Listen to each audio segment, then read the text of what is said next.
Hey everyone, and welcome to a very impromptu episode of Ideanthro. Now I suspect right now you're thinking that the video has completely failed here. No, it's the video is working. I've just decided to do something slightly nuts and I decided to make a video about it. So as you can see from here, the video is working. It just happens to be nighttime. And the reason I'm out wandering about in virtually the pitch dark, well, it's not really pitch dark, it's pretty dark.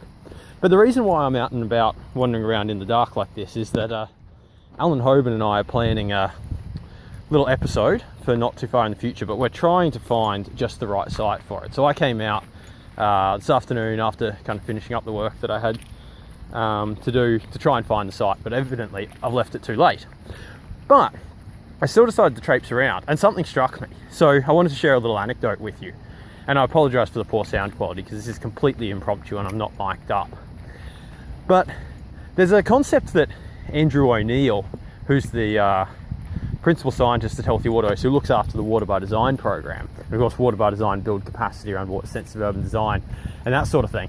There's a concept that Andrew and I used to kick around called forensic engineering, and that's where you'd rock up to a site, some sort of stormwater treatment system or any other system for that matter, and you'd need to figure out what the heck was up with it because you hadn't been there before, but you wanted to know about it. So you look for all these different clues to try and figure out what was up.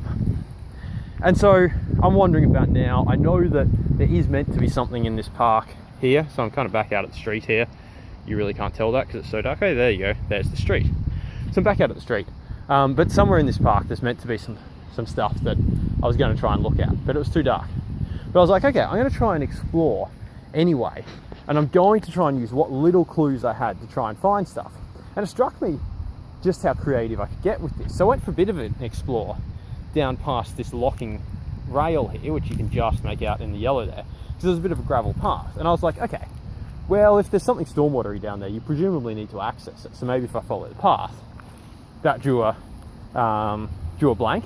But it's that concept there that, like, going, okay, I'm trying to figure out where this stuff is. I'm trying to learn more about it, trying to learn more about the natural environment in general. And I'm going to try and use whatever clues that I can find to educate myself about this.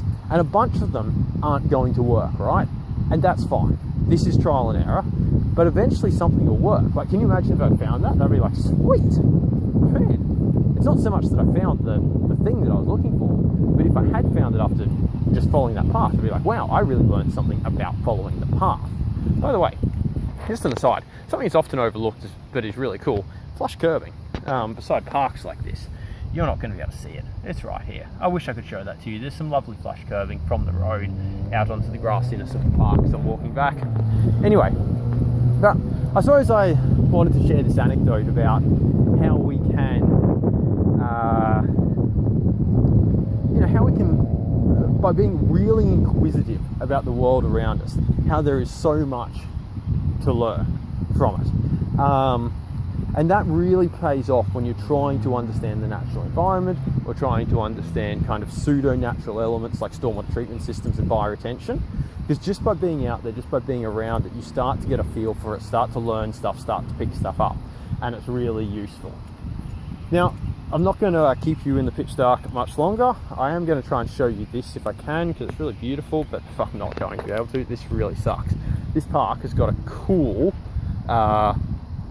kind of painted lizard sculpture thing in it. You got no hope of seeing it. I'm so sorry. It's wicked. Take my word for it.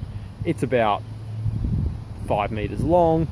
Its head is larger than a football. It's really cool. It's painted up beautifully. Anyway, look, that's it for now. I'll spin this back around even though you cannot see me. Thanks for tuning in to this episode of Ideanthro. If you've got any questions, of course, drop us a line. You can find us online, www.ideanthro.com, facebook.com/Ideanthro, and that's it for now. Thanks for tuning in, and I'll see you later.